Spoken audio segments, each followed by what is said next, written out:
तो चलिए स्टूडेंट्स, अब बात करते हैं चैप्टर नंबर 1 की विविध प्रश्नावली के छठे क्वेश्चन की। और इससे पहले वाले लेक्चर के अंदर बेटे 1 घंटे में, है ना, 1 घंटे के लेक्चर में केवल मात्र 5 ही क्वेश्चन हो पाए थे, क्योंकि सारे क्वेश्चंस बहुत दमदार थे, बहुत अच्छे थे।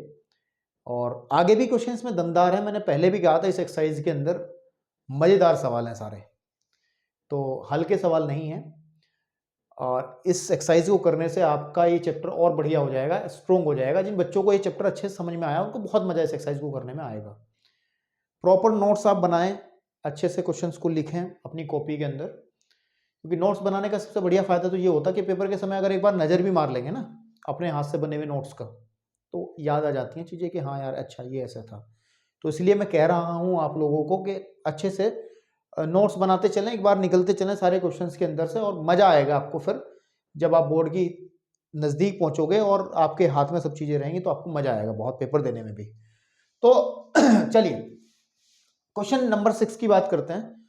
भाई साहब कह रहे हैं कि दो फलन है हमारे पास में, एक है नेचुरल नंबर से z के अंदर, यानी कि एक फंक्शन f है, ठीक है ना, एक फंक्शन हमारा f है जो कि नेचुरल नंबर से पूर्णांकों के बीच में है, यहां से ये फंक्शन f है।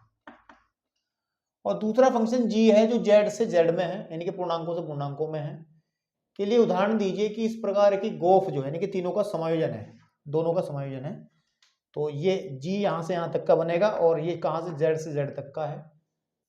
इसने कहा है कि हमें एक ऐसा एग्जाम्पल बनाना है, देना है g के लिए, एक ऐसा एग्जाम्पल देना है कि एक fx, एक ऐसा fx बताना है और एक ऐसा gx बताना है, जिसके लिए अगर हम गोफ निकालते हैं, एक फंक्शन गोफ यानी कि इन फंक्शन के संयोजन से एक फंक्शन निकालते हैं, तो वो फंक्शन 1 1 होना चाहिए, एक एक ही होना चाहिए।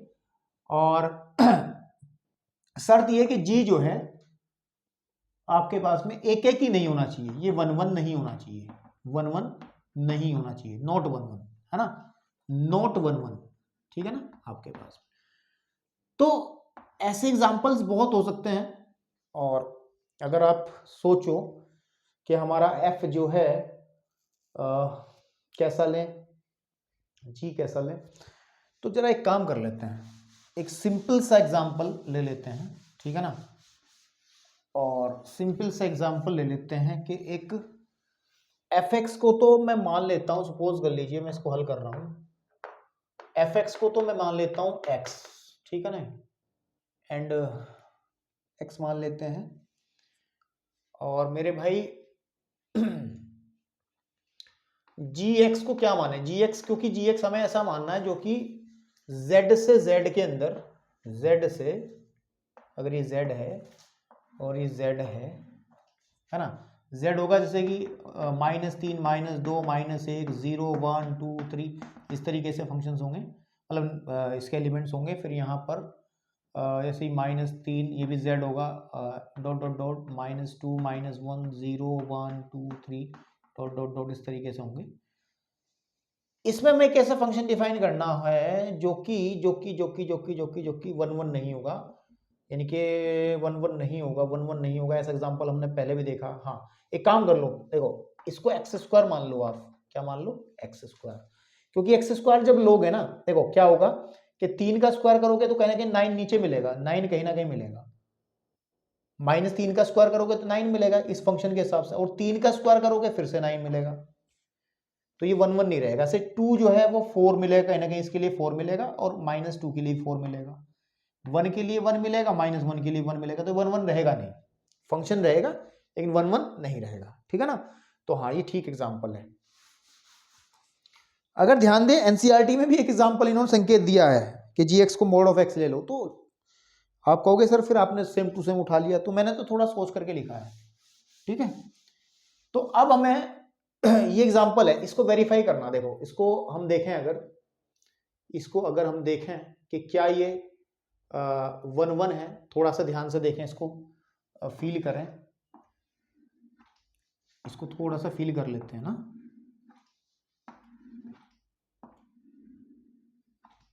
ठीक है ना, इस एग्जांपल के लिए देखो, अगर ये फंक्शन है हमारे पास में, तो fx इज इक्वल टू हमारा x है, जो यहां से यहां तक का फंक्शन है, एंड gx जो फंक्शन है वो है x स्क्वायर जो यहाँ से यहाँ तक का है ये नेचुरल नंबर का सेट है, बिकॉज n से z तक है ना, z है और ये z से z के अंदर है। अब नेचुरल नंबर के सेट्स के अंदर होता है 1 2 3 4 5 6 ऐसे चलता रहेगा। और यहाँ पर आपको क्या मिलेगा, यहाँ पर आपको जैसे -3 -2 -1 ऐसे ऐसे बहुत सारे नंबर लिखे जा सकते हैं, डॉट डॉट डॉट -3 -2 -1 एंड 0, फिर 1 2 3 4 5 ऐसे चलता रहेगा नीचे की तरफ, है ना। आपके पास में इधर की तरफ भी ऐसा जाएगा, डॉट डॉट डॉट -3 -2 एंड -1, फिर 0 1 2 3 4 ऐसे चलता रहेगा ये, है ना। अब अकॉर्डिंग टू दिस डेफिनेशन मैं इनको कनेक्ट कर रहा हूँ, देख रहा हूँ कि मैं देखना चाहता हूँ कि जो गोफ बनेगा, गोफ कहाँ से कहाँ बनेगा, गोफ कहाँ से कहाँ बनेगा, गोफ बनेगा ये वाला फंक्शन GOF, है ना। GOF जो बनेगा वो नेचुरल नंबर से z के अंदर, और वो 1 1 बनना चाहिए। वो कैसा बनना चाहिए, 1 1। इस एग्जाम्पल के लिए ट्राई कर रहे हैं, अगर हमारा ये वेरीफाई हो जाता है कि 1 1 है तो फिर हम लोग आसानी से लिख देंगे, है ना। अभी चेक कर रहे हैं, वैसे लिखने का पैटर्न भी करेंगे हम लोग, ऐसी कोई बात नहीं है, ठीक है। चलिए देखो ध्यान से, अगर fx इजिकल टू x के हिसाब से 1 1 से संपर्क रखेगा, 2 2 से रखेगा, और फिर 3 3 से 4 4 से, ऐसे ही 5 5 से, ऐसे नीचे सारे चलते जाएंगे। फिर इस फंक्शन के हिसाब से 1 रखेगा 1 से, क्योंकि स्क्वायर हो जाएगा ना, 2 रखेगा 4 से, और 3 रखेगा कहीं ना कहीं नीचे आकर के 9 भी मिलेगा 9 से, 4 कहीं ना कहीं मिलेगा 16 16 से, ऐसे ऐसे रिलेशन रखेगा। बिल्कुल ठीक बात है आपके पास में। और अगर आप ध्यान दोगे तो 0 रखेगा 0 से, और 1 -1 रखेगा फिर 1 से, और 2 रखेगा फिर 4 से, 3 रखेगा फिर 9 से, ऐसे। तो यानी कि सारी ये फंक्शन बन जाएगा इस तरीके से, ठीक है। अब मैं ये देखना चाहता हूं कि इधर के एलिमेंट्स की उधर की तरफ एक ही इमेज है क्या। जैसे मैं F1 को देखता हूं, F1 की वैल्यू कितनी आ गई, 1 आ गई। अब इस 1 की वैल्यू देखो आप, इस 1 की एक ही इमेज बन रही है, हाँ इस 1 की एक ही, देखो एक ही बन रही है, एक ही, इससे 2 एरो नहीं जा रहे हैं। मतलब आप समझ नहीं पा रहे, मुझे तो समझ में आ गया कि ये 1 1 है, ये 1 1 है, 1 1 मुझे समझ में आ गया, ये 1 1 है।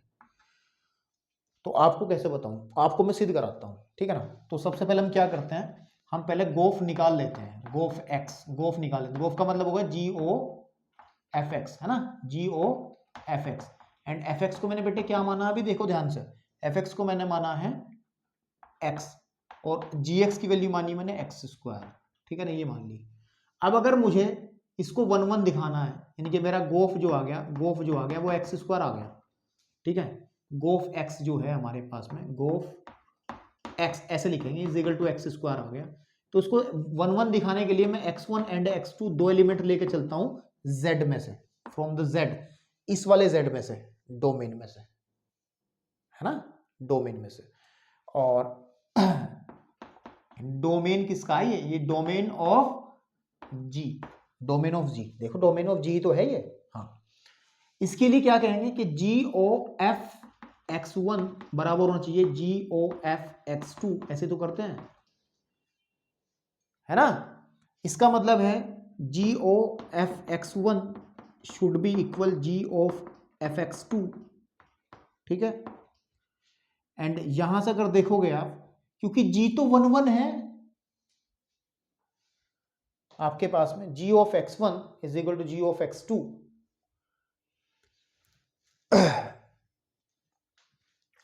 तो G तो 1 1 है ना। G क्या है हमारे पास, फोक को करना है, गोफ को करना है यार, किसको करना है, किसको करना है एक बार देख लें, गोफ को ही करना है ना। x1 x2 अगर लेके चलते हैं, GOFX1 x1 हो गया हमारे पास में, और ये हो गया x2।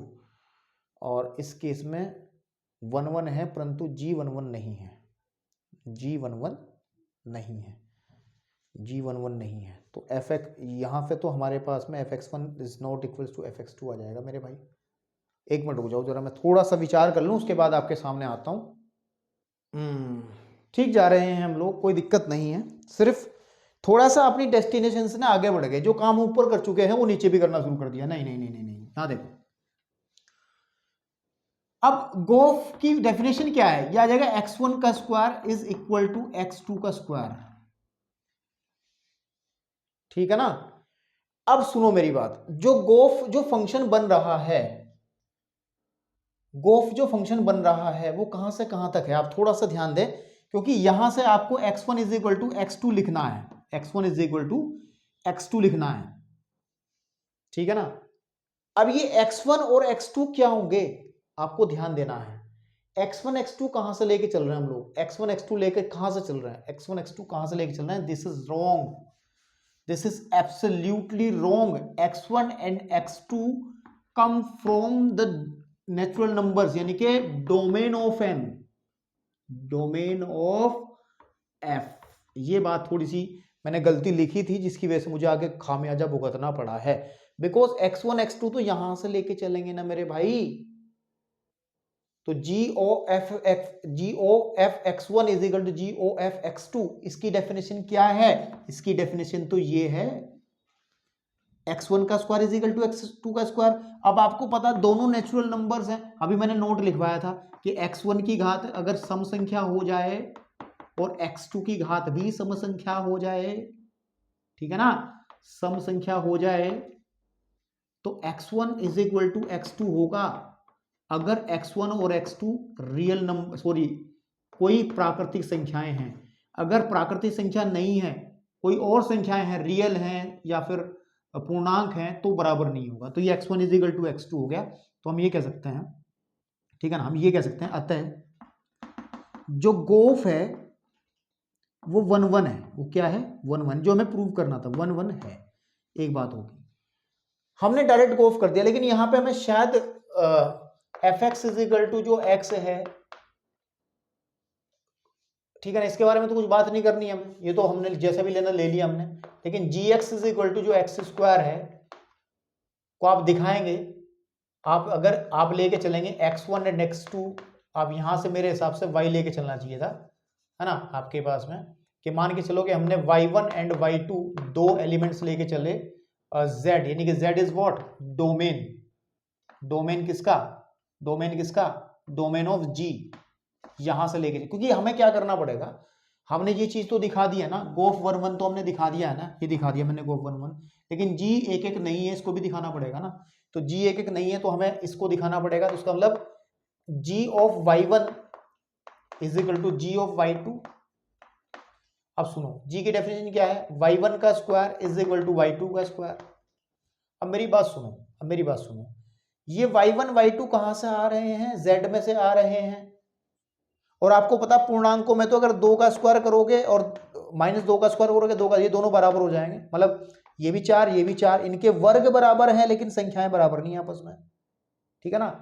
तो आप यहां पे कह देंगे y1 is not equals to y2, तो इसका मतलब है कि g 1 1 नहीं है।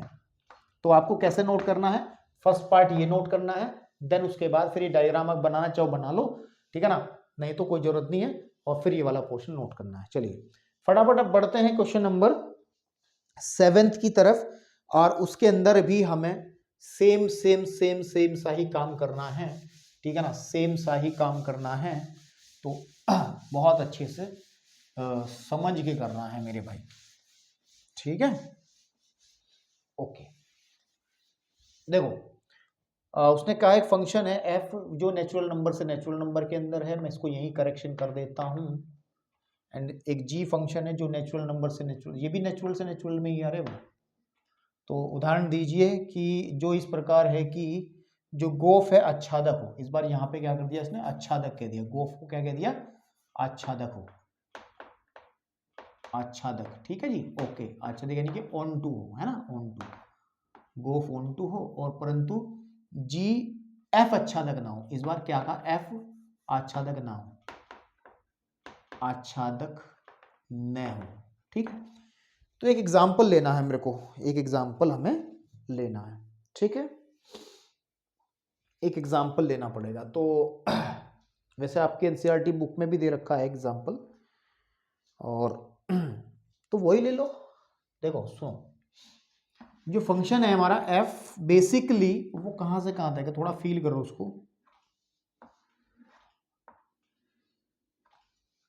यहाँ से यहाँ तो हमें f डिफाइन करना है, एंड f कहाँ से कहाँ तक, नेचुरल नंबर से नेचुरल नंबर के अंदर, ये भी नेचुरल नंबर से, g जो है वो भी नेचुरल नंबर से, यही है। और मेरे भाई ध्यान से देखना, आप ध्यान से देखना, हमें एक ऐसा फंक्शन ऐसा लेना है, ये तो पता ही है आपको, 1 2 3 4 5 6 ऐसा आ जाएगा नीचे की तरफ, यहाँ पे भी 1 2 3 4 5 6 ऐसा थोड़ा सा फील होता है, 1 2 3 4 5 6 एंड डॉट डॉट नीचे की तरफ आ जाएगा। तो fx को क्या लो, fx ऑन टू नहीं होना चाहिए। ऑन टू का मतलब है कि इस वाले सेट में कोई ना कोई एलिमेंट बचना चाहिए। तो ले लो x प्लस 1 ले लो, fx को x प्लस 1। जब x की वैल्यू 1 भरेंगे तो हमें मिलेगा 2, 2 भरेंगे तो मिलेगा 3, 3 भरेंगे तो मिलेगा 4, 4 भरेंगे तो मिलेगा 5, 5 भरेंगे तो मिलेगा 6, 6 भरेंगे तो 7, ऐसे मिलेगा। लेकिन यहाँ पर बचेगा 1, तो इस केस में इस 1 की वजह से ये ऑन टू नहीं है, या अच्छा तक नहीं बनेगा। फिर एक gx हमें डिफाइन कर, gx पे कोई बाउंडेशन नहीं है, gx चाहे ऑन टू है या नहीं है, इस पे कोई बाउंडेशन नहीं है। gx को कैसे डिफाइन कर ले, जो कि फंक्शन बनता है उधर की तरफ, तो कैसे करें, आप एक काम करो, इसको डिफाइन कर लो कि x इज इक्वल टू इसकी वैल्यू x हो, अगर x की वैल्यू 1 के बराबर हो तो, और जब 1 से बड़ी वैल्यू लेंगे तो इसकी वैल्यू होनी चाहिए x माइनस 1, ठीक है, x माइनस 1। gx को ऐसे डिफाइन कर लिया मैंने। और भी एग्जांपल हो सकते हैं, आप अगर सोचोगे और भी एग्जांपल हो सकते हैं, x प्लस 2 ले लो ना, फिर ये वाला फंक्शन बदल जाएगा कि यहाँ पे x होगा जब x इज इक्वल टू 2 है, और फिर एक आ जाएगा x होगा x इज इक्वल टू 1 पे भी x ही होगा। मतलब अलग एग्जांपल भी, ये एनसीईआरटी एग्जांपल कभी सोचे सजी ने वही चेप दिया यहाँ पर, लेकिन चलो चेपू में कोई सा भी कराऊँ, आपको समझ में आना चाहिए। एग्जाम्पल्स और भी बन सकते हैं, बहुत बन सकते हैं, आप लोग सोचिएगा बैठ करके। वैसे अगर कभी मेरे से मुलाकात हो तो मैं आपको हजारों एग्जाम्पल बता दूंगा इस पर। ये सबसे सरल है, सिंपलेस्ट, सबसे आसान यही है, बेसिक सबसे शुरुआत का यही है, आगे और भी कॉम्प्लिकेटेड हो सकते हैं। तो इसके हिसाब से x इज इक्वल, जब x की वैल्यू 1 है तो 1 का रिलेशन 1 से ही बन रहा है, अगर आप देखें 1 का रिलेशन 1 से ही बन रहा है अकॉर्डिंग टू दिस डेफिनेशन। और जब x की वैल्यू 1 से बड़ी है तो जैसे 2 है तो 2 की वैल्यू बनेगी, 2 का बनेगा 2 माइनस 1, 1 से ही संबंध बन जाएगा, 3 का 2 से बन जाएगा, और फिर हमारे पास में 4 का 3 से बन जाएगा, 5 का 4 से बन जाएगा, ठीक है ना, और 6 का 5 से बन जाएगा। ऐसे ही ये बनेगा, ठीक है, फंक्शन आपके पास में, ठीक, ओके। अब मेरी बात सुनो आप, अब आप मेरी बात सुनोगे, अब आप मेरी बात सुनोगे। हमें दिखाना है कि एक गोफ बनाना है, हमें क्या बनाना है, गोफ। तो गोफ बनाओ, पहले आप गोफ बनाओ। गोफ का मतलब GOFX एंड GOFX। अब fx की वैल्यू GOFX एंड GOFX का मतलब हो गया G of x plus 1। G of fx की वैल्यू है x प्लस 1,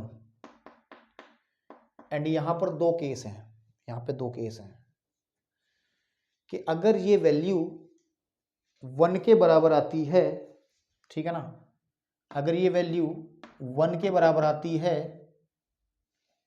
ठीक है ना, तो ये एज इट इज लिखी जाती है, x प्लस 1 ही आ जाएगा अकॉर्डिंग टू दिस।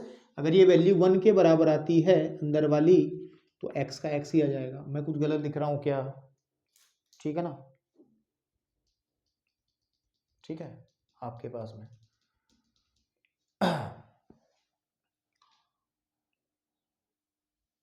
डिफाइन गलत कर लिया क्या, यहाँ पे x इज इक्वल टू 1 पे 1 वैल्यू होनी चाहिए यार, तभी तो ये 1 से 1 कनेक्ट कर दिया, लिखा कुछ बता कुछ दिया, जब भी तो 1 से 1 कनेक्ट होगा। जब x इज इक्वल टू 1 है तो 1 ही होगा, ध्यान से देखना, x इज इक्वल टू 1 है तो 1 ही होगा।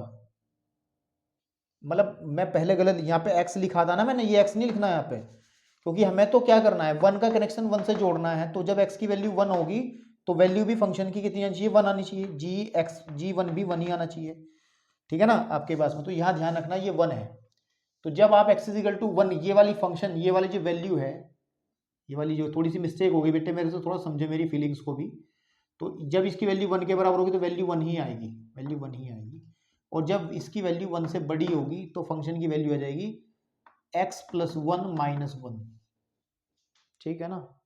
एंड इज व्हाट 1 से 1 कर दे, क्योंकि देखो x + 1 जब इसकी जगह मैं x + 1 भरूंगा तो 1 से 1 कट जाएगा। तो फाइनली जो गोफ वाला फंक्शन बनेगा वो बनेगा मेरा 1। जब x की वैल्यू 1 है तो 1 बनेगी, एंड जब x की वैल्यू 1 से बड़ी है तो बनेगा x, ठीक है। ये गोफ फंक्शन बन गया, दिस इज गोफ, है ना, ये बन गया हमारा गोफ, ठीक है। अब इस गोफ को अगर आप देखोगे, अगर इस गोफ को आप देखोगे, क्या ये आच्छादक है, ठीक है ना, क्या ये आच्छादक है? आच्छादक का मतलब है गोफ तो कहां से कहां बनेगा, ये बनेगा ना GOF से, यहां से यहां तक का। क्या इधर के सारे एलिमेंट्स इधर से ऑक्यूपाइड होंगे, इस वाले से? बिल्कुल होंगे। x = 1 के लिए तो x = 1 के लिए तो इमेज 1 मिलेगी ही मिलेगी, ठीक है ना। कैसे मिलेगी देखो मैं बताता हूं, इसको अब थोड़ा सा रेक्टिफाई कर लेते हैं, केवल गोफ के लिए बना लेते हैं, केवल गोफ के लिए बना लेते हैं। 1 2 3 4 5 एंड 1 2 3 4 5, 1 2 3 4 एंड 5, ये 5 नहीं है, नीचे भी है नंबर्स।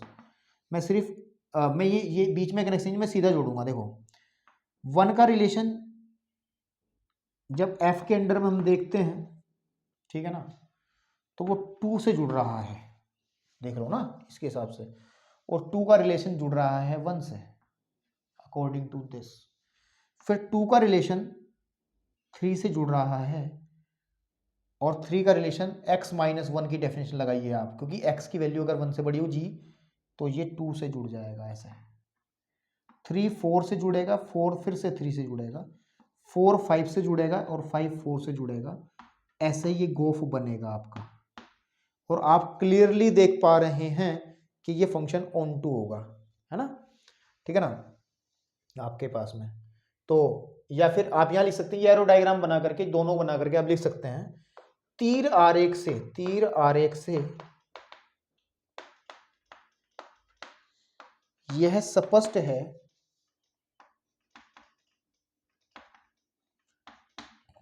कि f आच्छादक नहीं है। बिल्कुल सही बात है, आच्छादक नहीं है। देख लो ना, f को देखो, आच्छादक है क्या? अगर आप केवल f को देखोगे तो आच्छादक है क्या? चलो एक अच्छी सी फिगर बनाते हैं। ये तो गोफ के लिए फिगर आ गई, इसको कहो आप गोफ, ये गोफ वाला है। ये किसकी फिगर आ गई? गोफ वाली फिगर आ गई, ठीक है। अब मैं बनाता हूं इसको और अच्छे से, ताकि आपको लिखने में आसानी रहे। पहले हम फंक्शन f की बनाता हूं, f है n से n तक, 1 2 3 4 5 एंड ऑन, 1 2 3 4 5 नेचुरल नंबर इसलिए बना पा रहे हैं। तो अकॉर्डिंग टू दिस डेफिनेशन 1 2 से कनेक्ट होगा, 2 3 से होगा, 3 4 से होगा, 4 5 से होगा, 5 6 से होगा, ऐसे चलता रहेगा जिंदगी भर, है ना। ये तो देख पा रहे, क्लियरली दिख रहा है फंक्शन इस डायग्राम से कि f ऑन टू नहीं है। देखो ना, क्यों नहीं है? क्योंकि 1 बच गया है अकॉर्डिंग टू दिस एग्जांपल, है ना। और अगर मैं g की बात करूं, ऐसे g की तो कोई बात ही नहीं करनी ना, मैं सीधी g की तो हमें कोई बात ही नहीं करनी है ना। उसके बाद में हमें दिखाना है तथा गोफ जो है, गोफ आच्छादक है। गोफ के लिए ये डायग्राम बना देंगे और f के लिए ये वाला डायग्राम दिखा देंगे। तो एग्जाम्पल ये दिखा देंगे करके पूरा का पूरा। इस सवाल के शुरुआत में कुछ मिस्टेक मेरे से यहाँ हुई थी, उसको, मेरी मिस्टेक को बहुत अच्छे से आपको देखना है, समझना है। उम्मीद करता हूँ आपको समझ में आया होगा, ठीक है। चलिए अब जरा फटाफट इसको नोट कीजिए, इस क्वेश्चन को। हम बढ़ते हैं क्वेश्चन नंबर 7 की तरफ। किसकी तरफ बढ़ते हैं? 7 की तरफ बढ़ते हैं बेटा। चलिए क्वेश्चन नंबर 8 की, देखो 7 की तो बात नहीं करेंगे, 7 तो मैंने कर दिया था, वो तो गलती से बोल रहा था अभी थोड़ी देर पहले। हम लोग 8 की बात करते हैं। और 8 बड़ा अच्छा सवाल है। लैंग्वेज के अंदर बहुत सारी बातें हैं जो आपने सीखी हुई हैं पहले से, और उनको दोबारा से एक मौका है याद करने का इस क्वेश्चन के माध्यम से। कह रहा है कि एक अरिक्त समुच्चय, अरिक्त का मतलब जिसके अंदर कुछ ना कुछ अवयव होते हैं, खाली ना हो, समुच्चय x दिया हुआ है, और px जो कि, देखो ध्यान से सुनो, px के बारे में ध्यान से सुनना, px जो कि x के समस्त उपसमुच्चयों का समुच्चय है। बहुत से बच्चों को शायद इक्का दुक्का बच्चों को कुछ बात याद आई होगी। पहले तो इस बात को समझो उपसमुच्चयों का मतलब क्या है। जैसे हम एक सेट लेते हैं, मान के चलो कि हमारे पास में x एक सेट है, x एक समुच्चय, इसके अंदर a b और c तीन एलिमेंट हैं। तो इसके उपसमुच्चय क्या क्या बनते थे? सबसे पहले तो 5 बनता था, फिर a बनता था, फिर b, ये उपसमुच्चय है ना, इसके बेटे, याद करो क्लास 11th में उपसमुच्चय वाला टॉपिक पढ़ा था। फिर ab, फिर bc, फिर आपके पास में AC कह लो, CA कह लो, फिर आपके पास में ABC, इसके तीन ये टोटल उपसमुच्चय बनेंगे। कितने? 1 2 3 4 5 6 7 8, ये उपसमुच्चय है। और 8 ही बनेंगे क्योंकि उपसमुच्चयों की संख्या देखने का तरीका क्या था कि 2 की पावर जितने इसमें एलिमेंट है, 2 की पावर 3, और 2 की पावर 3 का मतलब हो गया 8, तो 8 ही बनेंगे। अब उसने ये कहा है, हमने एक एग्जाम्पल लिया है x का ऐसे ही करके, है ना, तो उसने कहा है कि इन उपसमुच्चयों का भी एक समुच्चय बना दिया उसने, ऐसे करके इन उपसमुच्चयों का भी एक समुच्चय बना दिया। मतलब इस समुच्चय, एक बड़ा समुच्चय बना जिसको कह दिया उसने P ऑफ x। और याद करो P ऑफ x क्या होता था? पावर सेट ऑफ x, यानी कि घात समुच्चय। क्लास 11th में मैंने बताया था कि अगर अगर अगर अगर किसी समुच्चय के उपसमुच्चय को का भी एक समुच्चय बना दिया जाए तो उसको पावर सेट ऑफ x यानी घात समुच्चय कहते हैं। तो ये px ये वाला सेट है। अब आपको समझ में आ गया होगा, ठीक है जी। ये तो मैंने एग्जांपल लेके करा, आपको तो कुछ भी ले सकते हैं, 1 2 3 एलिमेंट कुछ भी ले सकते हैं। निम्नलिखित तरह से px में एक संबंध है, इसके अंदर एक संबंध परिभाषित है, इसके अंदर इस सेट के अंदर एक संबंध परिभाषित है कि अगर हम लोग px में से दो एलिमेंट उठा करके चलते हैं। अब देखो भाई, देखो px कैसा समुच्चय है? समुच्चयों का समुच्चय है, बहुत सारे समुच्चयों का समुच्चय है px। तो जब इसमें से एलिमेंट उठाएंगे तो वो भी तो समुच्चय ही होंगे, तो इसीलिए इसी वजह से इसमें कैपिटल A कैपिटल B हमने इसमें से उठाया, ठीक है ना। के लिए एक रिलेशन है के लिए, ध्यान से देखना इस बात को, बहुत आसान समझ में आ जाए, क्वेश्चन समझ में आ गया तो आप आराम से कर लोगे। अगर ए आर बी का मतलब समझो, जब अगर ए संबंध रखता है बी से, a related to b, a R b का मतलब हो गया ए रिलेटेड टू बी, अगर ए संबंध रखता है बी से। अब तक हमने इस बात को ऐसे लिखा था, अगर ए कोमा बी आर में चला जाए, चाहे तो आप इस बात को ऐसे लिख लो, चाहे इस बात को ऐसे लिख लो, ठीक है ना। तो मैं तो थोड़ा सा आपको याद कराने के लिए मैं ऐसे लिख लेता हूं कि अगर ए कोमा बी आर में चला जाए, इसका मतलब ये है। तो रिलेशन ये होता है यदि और केवल यदि में दोनों तरफ एरो लगता है, ध्यान रखना, यदि और केवल यदि लिखा रहा है तो दोनों तरफ इंप्लाइज एंड इंप्लाइज बैक भी दोनों तरफ एरो लगता है कि पहले वाला समुच्चय दूसरे का उपसमुच्चय होगा, ये उपसमुच्चय का चिन्ह होता है। तो ये संबंध है, ये वाला संबंध डिफाइन है। इस संबंध में हमें देखना कि क्या ये संबंध R जो है वो px के अंदर, इस सेट के अंदर तुल्यता संबंध होगा या नहीं होगा। तुल्यता संबंध का मतलब आपके पास में, याद करो, तीन संबंध होते थे। स्वतुल्य देखते थे हम लोग, रिफ्लेक्सिव देखते थे, सिमेट्री यानी कि सममित देखते थे, और तीसरे नंबर पे हम लोग संक्रामक यानी कि ट्रांजिटिव देखकर, ये तीनों वेरीफाई हो जाएंगे, फिर हम तुल्यता कह देंगे। तो सबसे पहले हम लोग चेक करेंगे इसके लिए स्वतुल्य। और स्वतुल्य को जब हम चेक करेंगे तो एक एलिमेंट कोई लेके चलो, जैसे ए लेके चला मैं, किसमें से, px में से। ए कुछ भी हो सकता है, इनमें से कोई सा भी एलिमेंट उठा सकते हैं आप। ए इज इक्वल टू आप कुछ भी ले लो, ए इज इक्वल टू 5 भी ले सकते हो, ए इज इक्वल टू आप ए भी ले सकते हो, ए इज इक्वल टू आप ए बी सी भी ले सकते हो, कुछ भी ले सकते हो, मनमांचित है ना आपके पास में। तो इसलिए हम लगा लेते हैं फॉर ऑल ए बिलोंग्स, यानी कि सभी के लिए, ए का मान इनमें से कुछ भी आ सकता है, सभी के लिए, for all a belongs to px के लिए अगर हम देखें, अगर ए रिलेट करता है ए से, तो इसका मतलब है ए कोमा ए अगर आर में जाता है, इसका मतलब ये है इफ एंड ओनली इफ, है ना, यदि और केवल यदि, दिस इंप्लाइज कि ए जो है उपसमुच्चय होगा ए के, और जो कि सच्ची बात है। ए तो प्रत्येक समुच्चय अपने आप का उपसमुच्चय होता है। जैसे कि इसमें देखो x ये था तो x इसमें अंदर आ भी गया, तो x तो अपने आप को उपसमुच्चय हो गई, या फिर प्रत्येक समुच्चय अपने आप को उपसमुच्चय होता है, जो सत्य है, यहां लिख देंगे जो सत्य है। अतः यहां पे लिख देंगे अतः आर px में स्वतुल्य है। क्या है? स्वतुल्य है। अब मेरी बात सुनो, अब आ जाओ सममित चेक कर लेते हैं। सममित, सममित है ना, सिमेट्री देख लेते हैं। सिमेट्री में हमें दो एलिमेंट लेके चलेंगे। For all a, b belongs to px में से दो एलिमेंट लेके चलते हैं के लिए, है ना, के लिए अगर a रिलेट करता है b से, इसका मतलब ये है कि a, b अगर R में है, इसका मतलब ये है कि a अगर सबसेट है b का,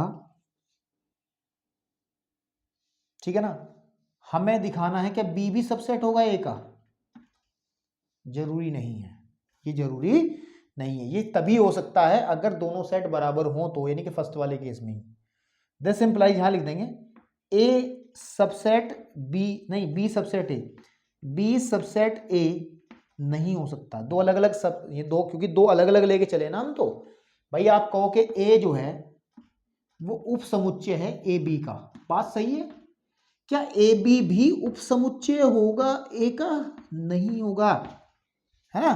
तो इसका मतलब आर जो है वो पी एक्स में सममित नहीं है, सममित नहीं है, और बात खत्म, यही हो गई। भाई देखो, ये तीनों अगर होते वेरीफाई, ये वाला, ये वाला, ये वाला, तो हम कहते हैं इसको कि हाँ ये तुल्यता दर्शाता, तुल्यता संबंध है। जब सम्मित नहीं है तो लिख देना तुल्यता संबंध नहीं है, लिख देना चूंकि आर पी एक्स में सम्मित नहीं है अतः तुल्यता संबंध नहीं है। बस इतनी बात करनी। हम लोग बढ़ते हैं क्वेश्चन नंबर 9 की तरफ, ठीक है ना। किसकी तरफ बेटा? Question number 9। तो चलिए बेटा, क्वेश्चन नंबर 9 में भी ज्यादा कुछ खास काम नहीं है। अगर आप अच्छे से चीजों को समझ लोगे ना तो मेरे बेटे फिर इसको आप आराम से कर लोगे। लैंग्वेज लिखी है, जबकि बहुत कम काम करना है। जैसे क्वेश्चन नंबर 8 के अंदर हमने चीजें डिफाइन करी थी कि P x is what, P x एक एक्स का घात समुच्चय है, एक्स का जो है घात समुच्चय है। और घात समुच्चय समझते हो ना, अभी मैंने लिख करके दिखाया था, वह समुच्चय जो एक्स के सभी उप समुच्चयों का समुच्चय होगा, है ना, जो कि मैंने अभी करके दिखाया था कि अगर एक्स को आप कुछ मान के चल लो ए बी सी, तो इसका मतलब जो इसके उप समुच्चय बनेंगे, पहला फाइव बनेगा, फिर ए बनेगा, फिर ए बी बनेगा, and there is b c, फिर आपके पास में ए सी, एंड अरे यार कुछ छोड़ दिए ना, b c, a b, b c, a c, और फिर लास्ट में ए बी सी, है ना। तो ये बनेंगे, और टोटल इनका भी एक सेट अगर बना दिया जाए तो उसको हम पी एक्स कहते हैं। ये मैंने बात अभी थोड़ी देर पहले बताई थी।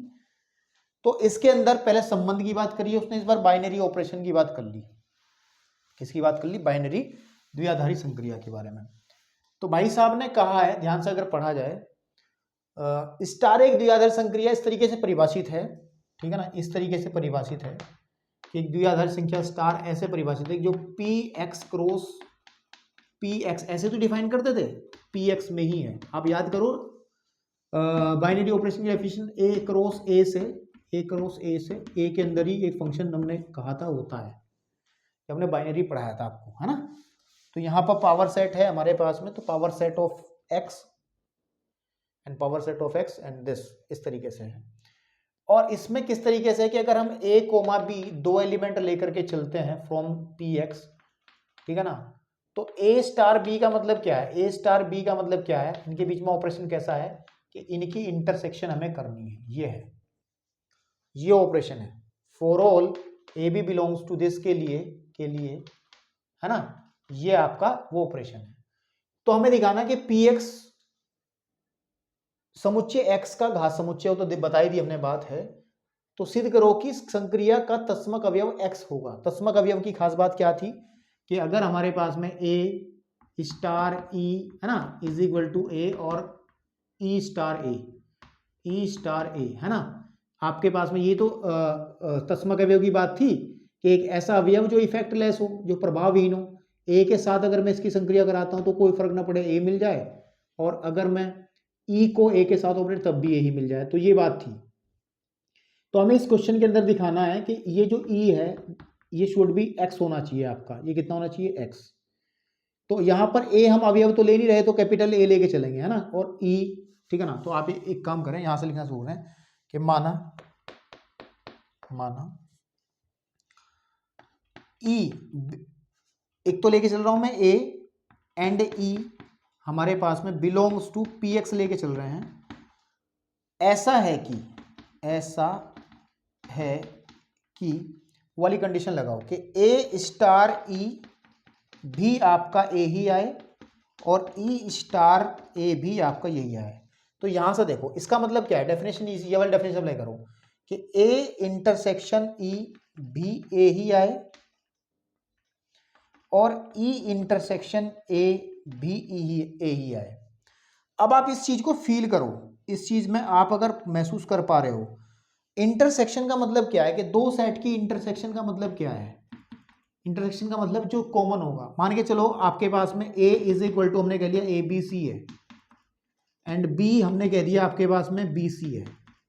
तो आप a इंटरसेक्शन b जब निकालोगे तो मेरे भाई इन दोनों में कॉमन का मतलब आ जाएगा बी सी, यानी कि जो छोटे वाला सेट है वो आ जाएगा इसके अंदर। बी सी तो कॉमन है। अगर ऐसा है कि a के सारे अवयव b में हैं, है ना, ठीक है ना, सॉरी b के सारे अवयव a में हैं, तो ये छोटा सेट है तो इंटरसेक्शन में यही आ जाएगा आपके पास में। ऐसे तो इंटरसेक्शन निकाल दो जो कॉमन है। तो मेरे भाई एक बात सुनो, तो मतलब क्या हो रहा, मैंने भी दिखाया था कि छोटा सेट आ जा रहा है। तो यहां से ये क्लियर है आप लोग, यह संबंध जो ऊपर लिखा है, यानी कि यह जो इसको क्या कहें, संबंध कहें या कथन कहें, कथन कह लें, ये कथन कह सकते हैं हम इसको, है ना। यह कथन E is equal to x के लिए ही सत्य है। इसका मतलब E जो है, E क्या है, E इज इक्वल टू जो x है वो एक तत्समक अवयव बनेगा, तत्समक अवयव है। इतनी बात आपको लिखनी है, ठीक है ना, आपके पास में। अब आगे का पार्ट बोर्ड उसमें क्या करवा रहा है और संग्रह अच्छा, उसके बाद में है कि px में x ही व्युत्क्रमणीय है। व्युत्क्रमणीय का मतलब, एक व्युत्क्रमणीय की प्रॉपर्टी क्या होती थी कि हमें a स्टार b अगर हमें e मिलता है या b स्टार a हमें e मिलता है ना, दो एलिमेंट्स है, तो इसका मतलब ये है कि b जो है वो a का इनवर्स है, या ये कह सकते हैं कि a व्युत्क्रमणीय है। a क्या है, व्युत्क्रमणीय है, यानी कि इसका इनवर्स मिल जाएगा कि a का इनवर्स जो है वो b हो जाएगा। व्युत्क्रमणीय का मतलब जिसका इनवर्स मिल जाता है, ठीक है ना। तो इस कंडीशन को लेके चलो, इसको आप देखो। तो अब देखो क्या करते हैं, मैं दो एलिमेंट्स लेके चलता हूं from the power set of x, और कि अगर मैं a को स्टार b से करता हूं, a का स्टार b के साथ में, तब भी e आता है। e मतलब x, तो यहाँ पे x यूज कर लेंगे हम लोग, x, then a b star a भी हमारा x ही आता है, यानी कि a इंटरसेक्शन b भी x आता है और b star b intersection a भी x आता है। अब मेरी बात सुनो भाई, x तो सबसे बड़ा सेट है ना, क्योंकि जो px है उसके अंदर सारे के सारे उपसमुच्चय हैं x के, तो x तो सबसे बड़ा सेट है ना। x क्या है, x हमने जैसे लेके चला था, a b c लेके चला था, इसी का तो px बनाया था मैंने। px के अंदर जो एलिमेंट्स थे और इसके अंदर जितने भी एलिमेंट्स बने थे, है ना, ऐसे बनाया था मैंने, लिखते लिखते लास्ट में लिखा था ए बी सी, अभी थोड़ी देर पहले, आप अगर ध्यान दें तो इस px के अंदर ए बी सी, यानी कि ये जो सबसे बड़ा सेट है ना, और यही तो x है। अब मेरी बात सुनो, जब दो सेट की इंटरसेक्शन x आ रही है, बड़ा सेट आ रहा है, तो मतलब ये दोनों बड़े होने चाहिए ना। फिर ये कब हो सकता है, यह तभी संभव है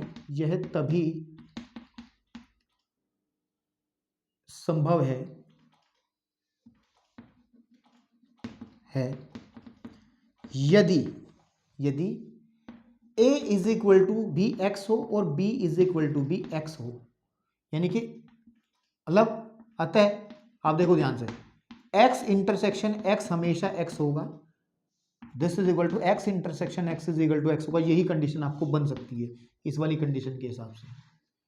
अतः x जो है, अब ये लाइन लिख देंगे के लिए px कहाँ पे, केवल, है ना, केवल x, px में केवल x ही व्युत्क्रमणीय है, व्युत्क्रमणीय है, पटक दो। हो गया, चलिए नोट करिए फटाफट इस क्वेश्चन को। हम बढ़ते हैं क्वेश्चन नंबर 10 की तरफ, ठीक है ना। किसकी तरफ बढ़ते हैं बेटा? 10th। चलिए, बहुत ही छोटा सा क्वेश्चन है ये, है ना, छोटा सा लिखा हुआ क्वेश्चन है, लेकिन लॉजिक वाला क्वेश्चन है इसके अंदर।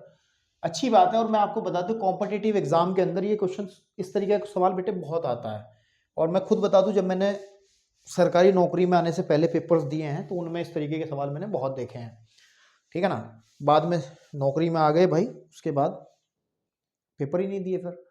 तो कहने का मतलब ये है, हमें ये कह रहा है कि एक सेट है, ध्यान से देखना, बहुत आसानी समझ में आ जाएगा। 1 2 3 4 5 6 and so on up to n तक, यानी कि नेचुरल नंबर का सेट है, सीधी सी बात है। इसका इसके अंदर ही, स्वयं के अंदर ही, उसने कहा से स्वयं तक, यानी कि 1 2 3 4 5 6 ऐसे dot dot dot dot n तक, ठीक है ना। आच्छादक फलनों की संख्या कितनी होगी? आच्छादक फलन की खास बात क्या होती है? सबसे पहले ये देखो, आच्छादक फलन का मतलब ये होता है कि इधर की तरफ ये जो हमारे पास में दिस इज, ये डोमेन है, ये हमारा कोडोमेन है, ठीक है ना, ठीक है। तो यहां से यहां तक अगर कोई फंक्शन डिफाइन करें हम लोग, तो ध्यान से सुनना। आच्छादक का मतलब होता है इधर के सारे एलिमेंट्स एग्जॉस्ट होंगे, यानी कि इधर के सारे एलिमेंट इधर की तरफ अपना कुछ ना कुछ प्री इमेज रखेंगे, यानी कि इधर की तरफ पूर्व प्रतिबिंब रखेंगे। आपको मैंने बहुत बार बता चुका हूं। अब मेरी बात सुनो, इस वन के पास कितनी चॉइस है, कितनी इसकी प्री इमेज, यानी कि इसके कितने पूर्व प्रतिबिंब मिल सकते हैं? ध्यान से देखो, इस वन के कितने पूर्व प्रतिबिंब मिल सकते हैं? कुछ भी मिल सकता है इनमें से, n चांस है इसके पास। कितने हैं? n। बात समझ रहे हो भाई? वन की वन भी बन सकती है, वन की टू भी, ये भी, ये सारी की सारी इसके पास सारे मौके हैं, है ना, सारे के सारे मौके, सारे के सारे ये सब बन सकते हैं। मतलब n के पास कितने मौके हैं मेरे भाई? कितने मौके हैं? n मौके हैं। मेरी बात समझ रहे हो ना? समझ रहे हो? Okay, come to the next element. अब इस 2 के पास कितने हैं? इस 2 के पास कितने मौके बनेंगे? चूंकि क्या होगा, क्या होगा, क्या होगा कि इनमें से, इतनी इन n में से, ये जो हमारे पास ये n है, इधर वाले n है, इन n में से कोई एक जो है इसके साथ कनेक्ट हो जाएगा, है ना। मान के चलो मैंने कहा कि 1 यही कनेक्ट हो गया जी, 1 ही कनेक्ट हो गया, तो नीचे कितने बचे? ये n थे, तो बचे n-1। तो अब 2 के पास चॉइस कितनी है? n-1। इसका मतलब इसके पास चॉइस होंगी n-1। इसके पास कितने प्री इमेज होने की संभावना है? n-1। अब आप सोच रहे होंगे गुरुजी एक बात बताओ, जब 1 इससे कनेक्ट होगा, 1 इससे भी तो कनेक्ट हो सकता है, इसके पास भी तो n चांस होंगे। अरे मेरे भाई, अगर 1 की 2 इमेजेस हो जाएंगी, 1 और 2, तो फलन ही नहीं बनेगा मेरे भाई। फलन की डेफिनेशन ही ये होती है कि प्रत्येक अवयव की अद्वितीय इमेज मिलती है। एक बच्चे के 2 माँ बाप कतई नहीं हो सकते हैं, ये मैंने एग्जांपल्स दिया था आपको।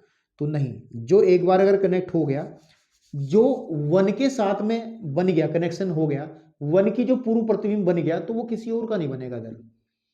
ऐसे ही जब ये n, तो यानी कि हमारे पास में क्या हो गया, क्या हो गया कि दो एलिमेंट खत्म हो गए।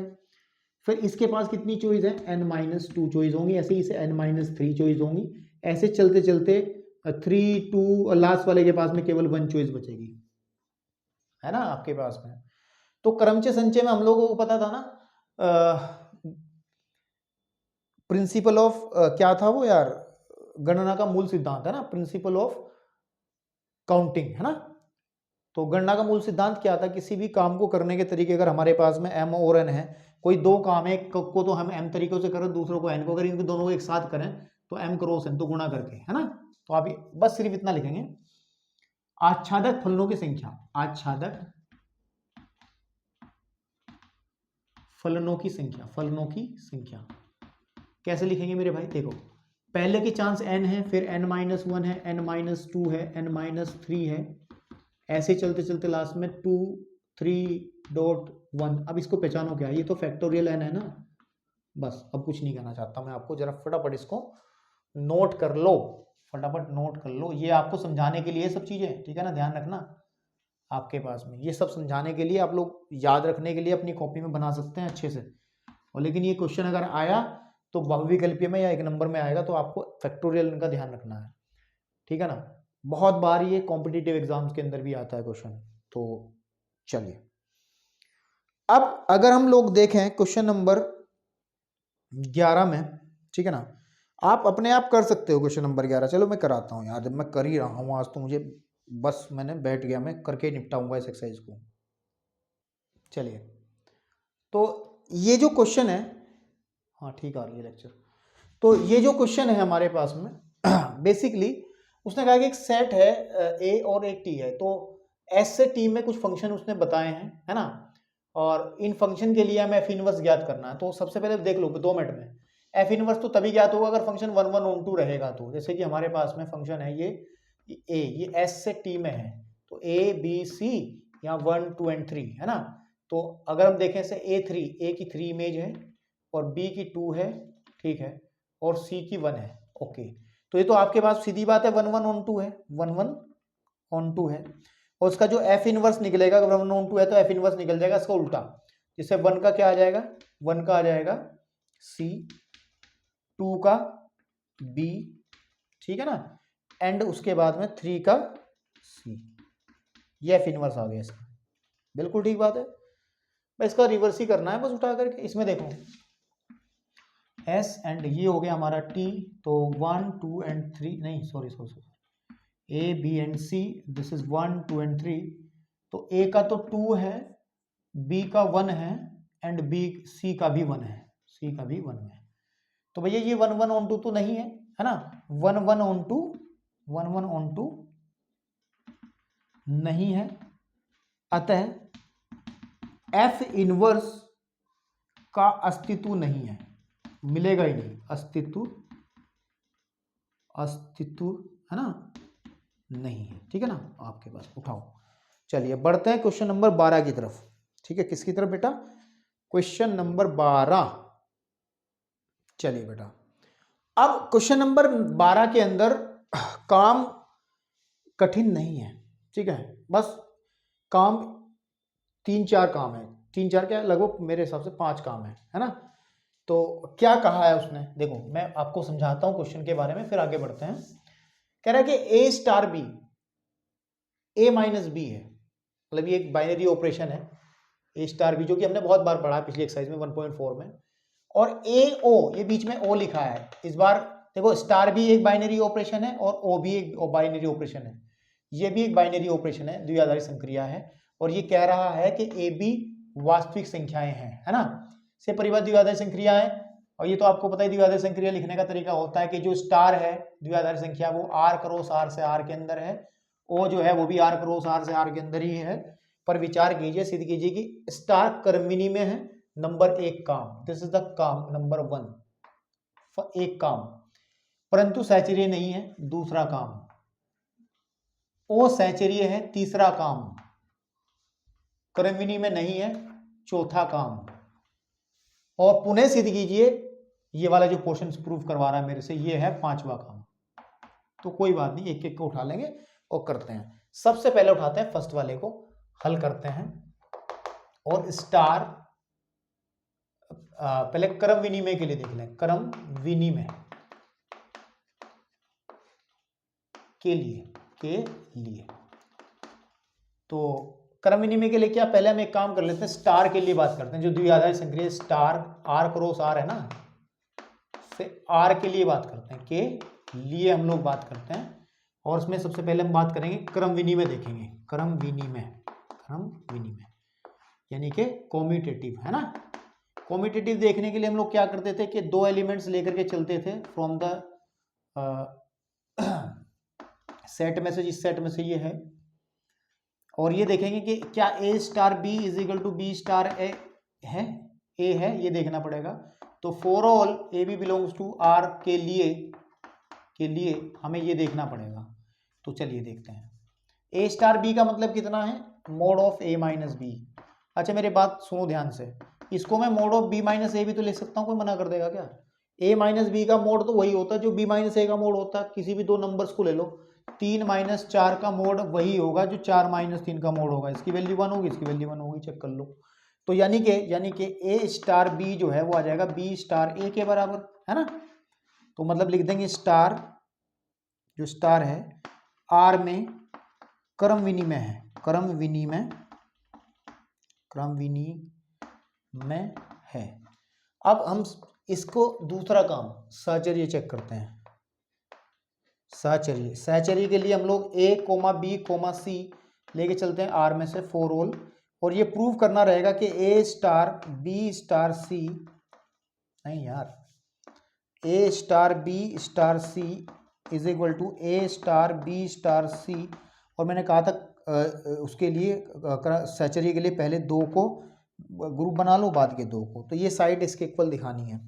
तो इसकी लेफ्ट हैंड साइड ले लो आप, लेफ्ट हैंड साइड, और वो है ए स्टार बी स्टार सी। इसका मतलब कितना आ जाएगा, ध्यान से देखना, इसका मतलब है इन दोनों का ऑपरेट करो, ए माइनस बी का मोड स्टार सी, इसका मतलब आ जाएगा ए माइनस बी का जो मोड है माइनस सी का मोड, ये आ जाएगा हमारे पास में, ठीक है। इसको यहीं छोड़ दो आप, ठीक है ना, इसको यहीं पे छोड़ दो। अब आप इसकी राइट हैंड साइड ले लो, क्या ले लो, राइट हैंड साइड ले लो इसकी, ठीक है।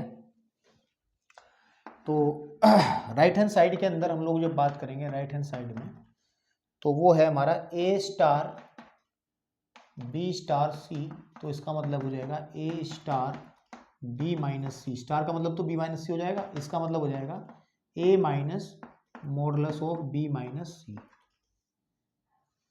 अब दिस एंड दिस कतई भी इक्वल नहीं हो सकते।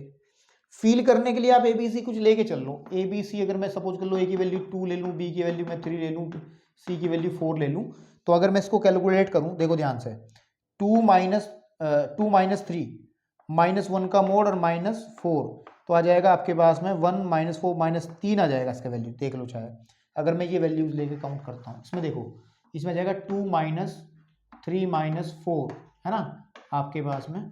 तो आप देखोगे 3 माइनस, यह जाएगा आपके पास में कितना, -1, तो 1 आ जाएगा ये, 2 माइनस यहाँ से 1 आ जाएगा, और 2 - 1 1 होता है, ये 3 आ रहा है, ये 1 आ रहा है, ये स्ट्रॉन्ग फीलिंग आ जाएगी, आपको अंदर से फील आ जाएगा कि हाँ ये बराबर नहीं है। अगर एग्जांपल लेके देख लो, एक आध दिखाना नहीं है, तो हम देख सकते हैं, यह स्पष्ट है, यह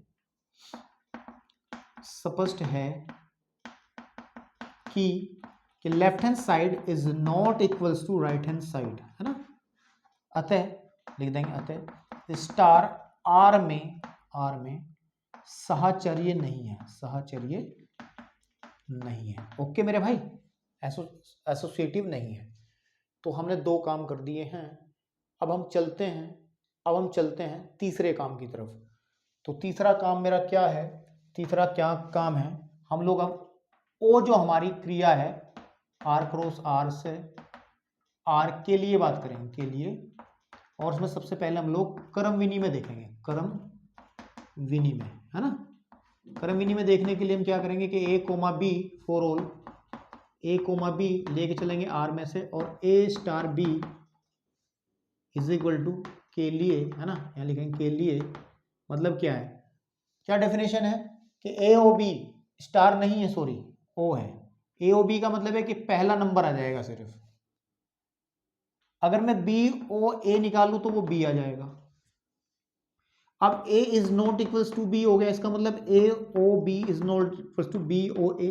तो आप देखो ना, क्रम विनिमय नहीं है, क्रम विनिमय